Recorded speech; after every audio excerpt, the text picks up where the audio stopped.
Hello everyone! Welcome again to another episode of Inspiration.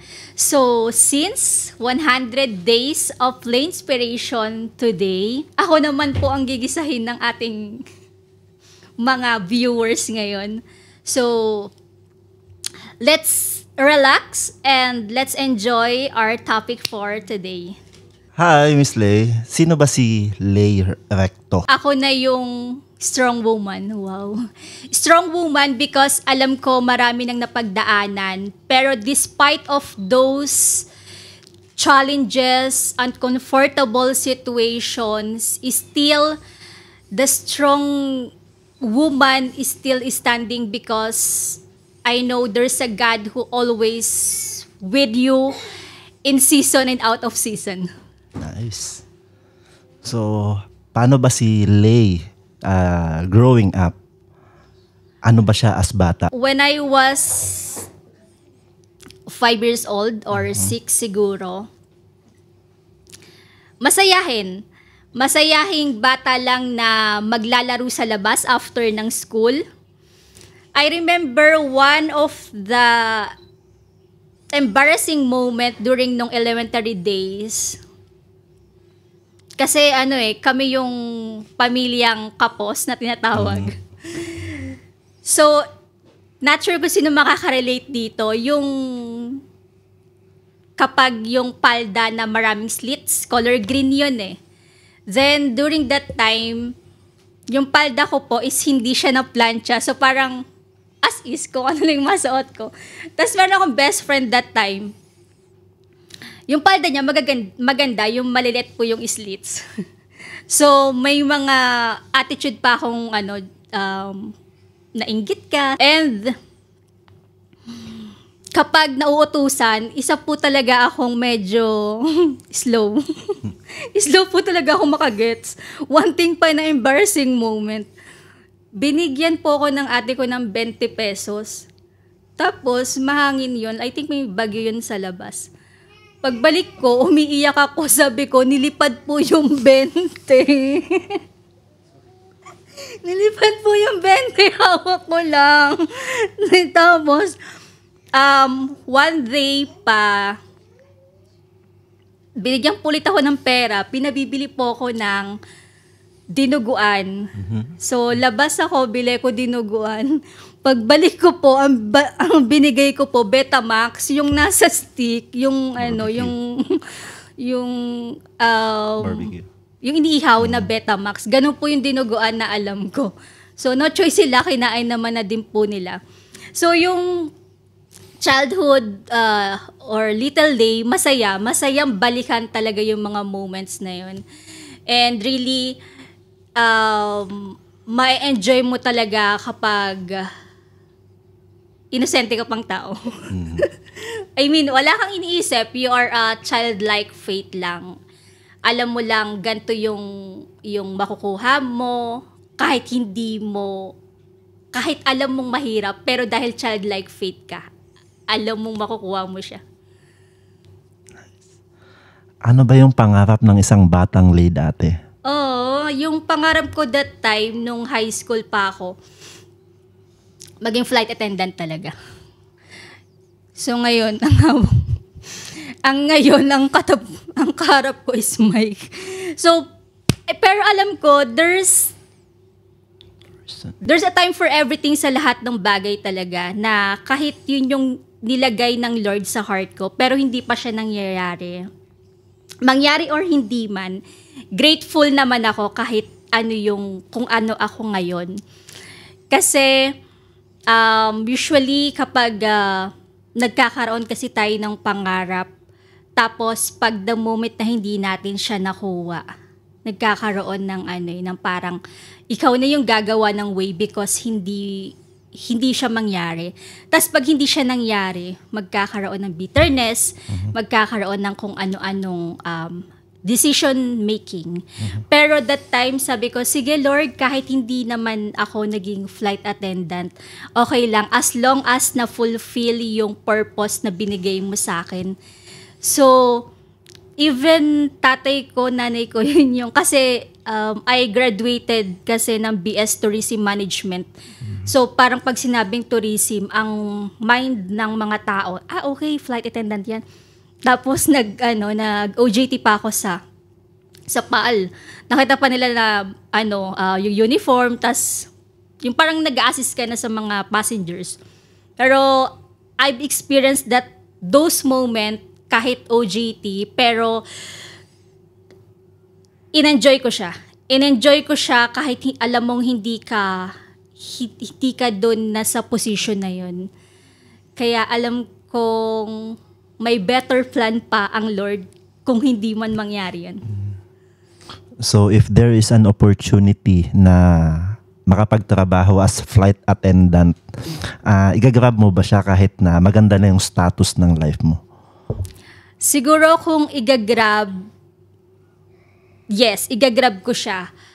Pero kapag hindi ako naging, or sabihin nating for a few moments na satisfied ka, tas mawawala yung satisfaction mo because may mga pinarioritize ka ng mga bagay, which is, ang pagiging flight attendant kasi, it's yung timings.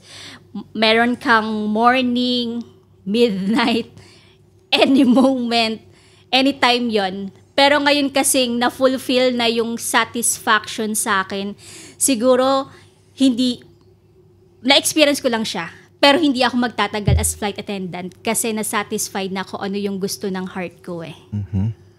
So, meron kang pangarap nung bata, no? Personal, as maging flight attendant. Ngayon, ano naman yung pangarap ng isang Lay sa family naman niya? Sa family, ito siguro magandang i-share ko. Sa family kasi, we are 6, all girls. So, usually ang nagiging bukang bibig po kapag tinatanong ko anong pangarap mo sa family mo, bahay, lupa, and kotse. Which is ako rin po, admittedly, is magkaroon din ng bahay. Ang needs talaga is yung matitirhan kung saan ka magpapahinga. So, isa yun siguro kung main dream ko sa family is yung magkaroon ng bahay. Pero dahil merong unity sa family, yun na yung pinangarap ko ngayon. Yung unity talaga na kahit anong mangyari, kahit anong bagyo, basta magkakasama, kahit walang bahay or kahit nasan kayo, it's really more than bahay. It's a home. Nung bata ka, anong comfort food mo? Comfort food? Or favorite food? Ewan ba? Siguro kung bata, ma-share ko na lang din, nabanggit ko nga po na kapos sa bahay. Ang comfort food na meron kami that time, magkaroon lang kami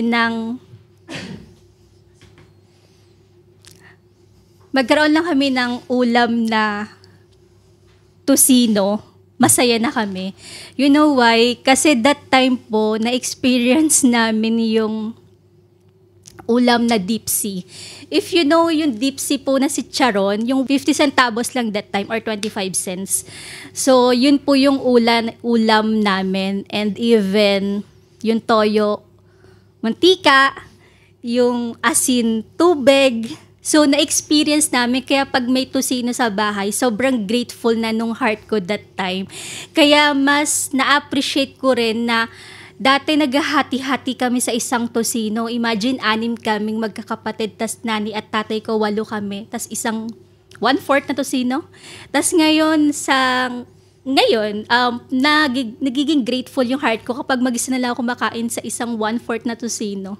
Parang it's a normal way lang, ay may tusino ka naman. Pero yung sa akin, yung experience kasi that time, malaking malaking experience at malaking lesson sa akin. So, ano yung parang isa sa mga masasabi mong greatest lesson na na-experience mo during nung bata ka na never makakalimutan pero it bring impact sa life mo ngayon? Inas ko si nanay kung ilang years kami sa squatter area. Sabi niya, 15 years daw kami doon. So, ini-imagine ko kung paano yung life namin noon. Though, nung may isip na ako ng like 7 or 6, until 9 years old yata ako, nasa squatter area kami. So, nung time na yon, meron pa pong worst na nangyari. During that time, I think 500 pesos per month yung bayad. Tapos may kahati pa kami doon. Hindi daw po binabayad nung kahati namin yung perang binibigay namin. At the end of the day, ang nangyari po is pinalayas pa kami sa squatter area. And the saddest and the lowest point na nangyari po is tumira kami sa daan. Yung pagtira namin sa daan na yon, not 2 days, not 1 week, and hindi rin 1 month, 2 months. So yung 60 days na yon, I cannot imagine kung paano kami. Usually kasi po, di ba pag babae ka, sobrang pinoprotektahan ka ng parents mo. 6 kami noon, hindi walang lalaki. So ang tatay lang po namin ang lalaki sa loob ng bahay. Tapos inas ko rin si nanay kung paano kami natulog, kung paano kami nakasurvive doon sa 60 days na yon. Ginawa raw po ng tatay ko, naglagay siya ng mga sako sa paligid and yung papag na na parang binila is doon nilagay. So, pero hindi ko rin siya ma-imagine paano kami natulog kasi 8 po kami eh. Siguro, upo na lang pero nakapikit ka. Pero hindi ko siya inisip na maawa. Nung naisip ko na po siya, netong nasa tamang edad na, hindi ko siya inisip na kawawa eh. Ang naisip ko nito, sabi ko, eto pala yung moment na makikita na kahit nasa lowest moment ka nun or nasa lowest situation ka noon, meron pa rin protection yun. Meron pa rin greatest lesson yun. You know what? The greatest lesson na natutunan ko doon is wala pa rin kami sakit. Hindi kami nagkasakit dahil kahit umuulan nun. I cannot imagine kung umulan nun tapos nagkaroon ng mga awayan sa labas at meron silang mga something na tools. Never ever nangyari. So buo po kaming 6 magkakapatid at ang nanay ko kasama ko pa po. So yun yung greatest moment na kahit anong lowest point mo sa buhay, meron talagang Lord na sasamahan ka. Na never ever kang iiwan. Doon makikita yung kilos ng Lord kapag nasa pinaka-lowest moment ka na ng buhay mo. Kaya ngayon, mas na-appreciate ko yung mga bagay kasi dumating kami sa ganong moment na kahit wala pa yung mga bagay na pinagpipray mo, okay lang. Kasi na-experience ko yung mga ganong moment na hindi naman natin ginusto, right? Pero ikaw yung gagamitin para makita pa rin na merong Lord na tumutulong sa'yo despite of. Praise God. So, kung titignan mo ngayon, for example, nasa tabi mo si Little Lay. Yan. Ano yung sasabihin mo sa kanya? Sa dinami-dami ng iyong naranasan or kahit hindi mo maintindihan yung mga moments na yon, lagi ka lang dyan, maging humble ka lang, hindi mo nanaisin na, ay kasi ganito na yung na-achieve ko, ay kasi ganito na yung mga nakuha ko. No. Mas lalo ka pang mag-humble the moment na meron kang ma-achieve in those journeys. Kasi at the end of the day, lahat ng nagpapaka-humble, tinataas ng Lord. Amen. Never ever mong maiisip na magkakaroon ng itataas. Itataas yung ikaw. Lagi ka lang dun sa mababa. Kasi nagsimula ka naman talaga sa mababa eh. So dun ka lang at babalikan mo. Babalik mo lang yung heart mo na nagsimula ka sa maliit. Yes. So there are times na siguro nakakausap mo yung parents mo. Ano yung naaalala mo na hanggang ngayon na talagang tinitreasure mo pa rin na sinabi nila sa'yo Siguro yung kung kay nanay, ang nanay ko kasi sobrang selfless. Since 6 girls po kami, ang kinabuhay niya sa amin is maglaban ng mga damit ng ibang tao. Tapos pag uwi nun, dahil wala pa po kaming mga work that time, kailangan may bigas na siya. Yung kahit na-instill sa atin yung yung kapag mahihiya ka, hindi niya, kinakain niya yung ganong moment para may bigas siyang mauwi sa amin. Kasi hindi naman agad-agad bibigay po yung pera kapag after mo maglaba. So siguro yung isa sa talagang natitreasure ko ngayon kay nanay, yung pagiging mababaw ka lang talaga. Doon ka lang talaga sa moment na humble ka lang. Hindi, kahit nakaranas ka na ngayon ng yung buo na yung tosinong pagkain mo, yung kahit araw-araw na yung tosino mo, doon ka rin babalik na mas masarap yung tosino. Hindi ka magsasawa kasi na-experience mo yung asin. Natatawa ko, pero yung heart ko umiiyak. Kasi mas na-appreciate mo yung bagay na yun kapag naaalala mo talaga kung paano ka talaga dumating sa mga gantong words, kung paano ka naging strong. Because yung mga na-experience mo yon hindi lang sa wala. Talagang meron at merong kinahinatnan kung bakit ka ano ka ngayon. And siguro kay tatay, si tatay po kasi nawala na siya year 2019. Isa sa naalala ko talaga, ang binanggit niya sa akin. Ako kasi yung close, sorry na mga ate. Ako kasi yung close ni tatay. Siguro nung may sakit na kasi siya, ako yung nag-aalaga. So sabi ni tatay, pag nawala ako, wag kayo mag-away-away. So parang kahit 5 years or 6 years ago na yon, talagang naka-instill sa heart ko yon na the greatest gift na meron ng family is unity po talaga.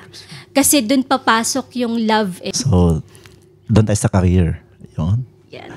So, ano yung experience mo sa career mo after kang graduate? After ko gumraduate, nasa PAL Cargo ko. So, ayun na yung mind ko na, baka stepping stone to. Kasi nga, nabanggit ko po before, diba? So, my dream was to become FA. So, yun yung mind ko na, baka stepping stone na to, ganyan. Kaso, that time, nagkaroon po ng COVID. So, kailangan nilang magbawas ng tao.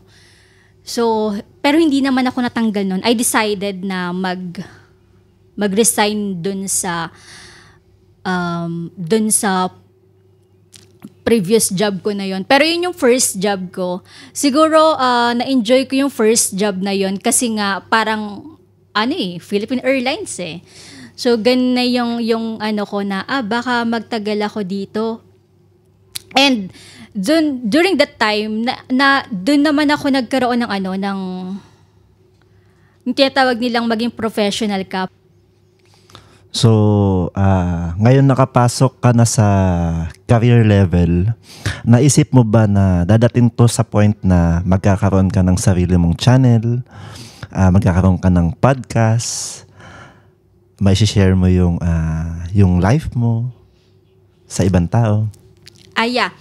Since po kasi naging OFW na ako, before ako maging OFW, mahilig na rin kasi talagang humawak ng phone. Puro selfies lang naman. Tapos, video ng kahit ano-anong bagay. Wala lang, nasa phone ko lang. Hindi ko naman siya ine-expose. And then, nung nasa Dubai na po ako, a day in Dubai, parang a day. So, parang ganon. Usually sabi ko, gigising ka lang, tapos mag-aayos, tapos titingin sa salamin, aalis na, tapos sa metro naman. So, parang naumay ako. Sabi ko, ganon lang pala araw-araw. Ini-stop ko po siya. Isang beses ko lang siya ginawa. So, parang wala na, nawala na ulit yung drive ko. And then, Etong podcast na po, as in now, hindi ko po talaga siya alam kung paano to gawin. Meron lang isang tao na muna ito mag-podcast or alam mo yung podcast. So ako parang, parang ano yun? So parang nung inasa akin yun, hindi na po siya mawala sa isip ko kahit hindi ako nag-reply agad kung ano nga yun. Then, parang after 1 month or 2 months, nag-follow up kung gusto ko nga raw mag-podcast. So, ginuo ko siya kasi parang gusto rin ng heart ko ng new na gawin. Bakit kasi hindi mo i-try, ganyan? So, tinry ko po siya. So, yun, di ba, jolly nga, puro katatawan lang pinagagawa ko sa unang episode. Yun, yung high school. Kasama ko kasi yung best friend ko nga dito. Yun yung unang episode. Puro lang kami katatawanan kung ano lang yung mga nangyari dun sa high school moments namin. So, to cut the story short, eto nga po, nagpo-podcast. Ibig sabihin, meron pala talagang in-instill sa heart ko and right timing din po kasi mahirap naman din ipilit kapag hindi siya perfect timing. Kaya ngayon na-enjoy ko siya. So, eto po talaga ako masayahin po talaga at minsan ang liit ng bagay na yun, tawan-tawang ka. Jolly po talaga. How this affect sa life mo ngayon na nagpo-podcast ka, nagtatrabaho ka? Ano ba yung naging epekto nito sa life mo? Impact. Ang naging impact po talaga niya, time management.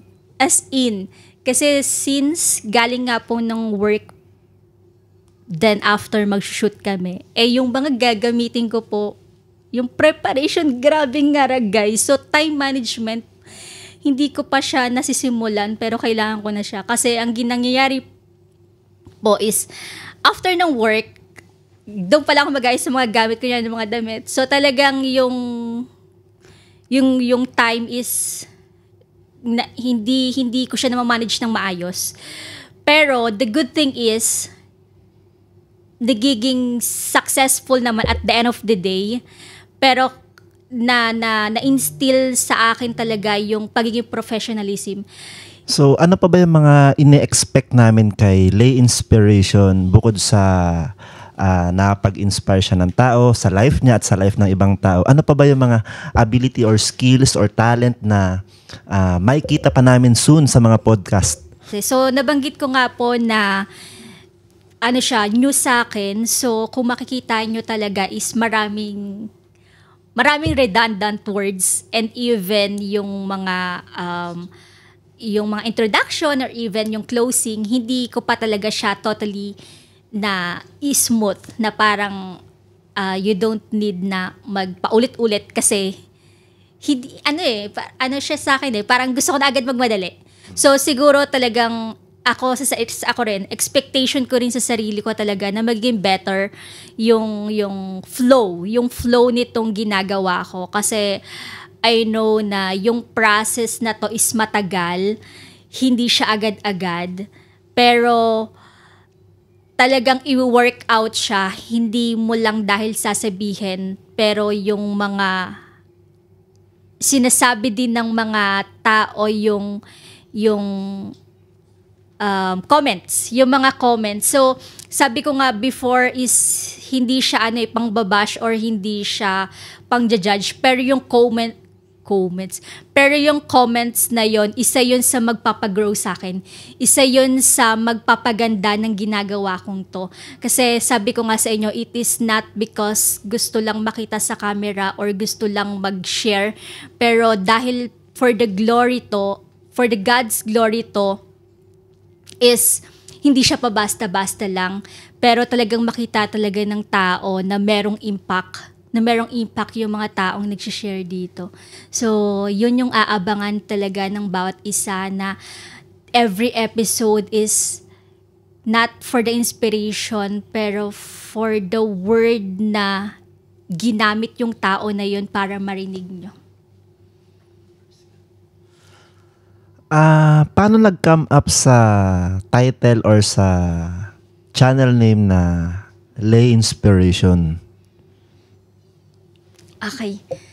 Actually, ang unang name po talaga nito, napakaikli. Tas parang ako naguguluhan din kasi wala pa po akong tao talaga na nakakausap regarding on this. Parang yung production lang and ako. So parang gusto ko pa nga sabihin or nasabi ko yata, pwedeng ikaw na po magbigay ng name kasi wala akong maisip. Nagsabi sila Laystock. So, ayun po, wala po talaga ako maisip. Parang ang nabanggit pa is yung name ko lang siya. Ginamit ko po kasi yung yung parang code name ba tawag doon? Parang yung lane niya. Share ko na lang din. Yung lane po kasi is yun nga, name ko, then yung niya is sa Lord. Kumbaga, pagmamayari ako ng Lord, kaya lane niya. Yun lang yun sana yung naisip ko. Pero sabi ko, sobrang ikli. Tapos, alam nyo ba, out of nowhere, kasi nag-aasa ko sa Lord Sabi ko, Lord, alam ko hindi kasi sa akin to. Ayokong magbigay dito ng kung ano lang yung name na magustuhan mo. Out of nowhere, pumasok na lang po talaga yung lane inspiration. So sabi ko, Lord, ito na ba yung papangalan natin? Ito na ba yung ilalagay natin dun sa podcast name? So, yung lane inspiration na yon, hindi dahil mag-inspire nga ng tao, pero sinabi ko nga po, out of nowhere siya pumasok dun sa mind ko So, alam ko talaga at na-confirm ng Lord na ilagay yung lane inspiration na yon. So, may inspire kayo not because sa lay, pero may inspire kayo dun sa mga story ng mga taong na giging or dun sa mga taong nag-i-speak po dito. Now, if there is a mirror in front of you, anong sasabihin mo sa kaharap mo? Siguro, marami pa rin namang struggles, marami pa rin mga moments talaga na gagabalain ka kahit sobrang busy mo. Talagang iti-trigger ka pa sa mga bagay na madidistract ka. Pero focus ka lang. Focus ka lang kung ano yung nilagay ng Lord sa'yo. Kahit anong mangyari, kapag yung heart mo shaking na, just pray and kneel down. Kasi at the end of the day, siya lang ang makakatulong. Yes, yung mga tao makakasupport sa'yo, pero the first and the very, very, very main person or main na kailangan mong puntahan is sa Lord.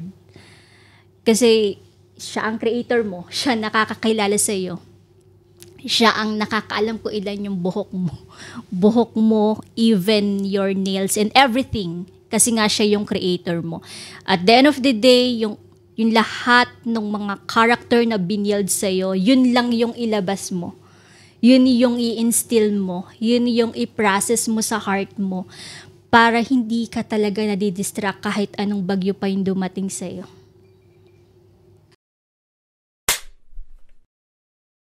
Thank you so much po sa inyong pakikinig. Ako po mismo na-encourage at naging masaya po talaga sa episode na to. And hopefully, meron po tayong nakuwang lesson or even inspiration or even sa word na na-receive ko rin from the Lord. Hopefully, sabay-sabay po nating subaybayan or samahan ang lane inspiration for the next episodes. Thank you so much and God bless. Ano rin, in and off ba?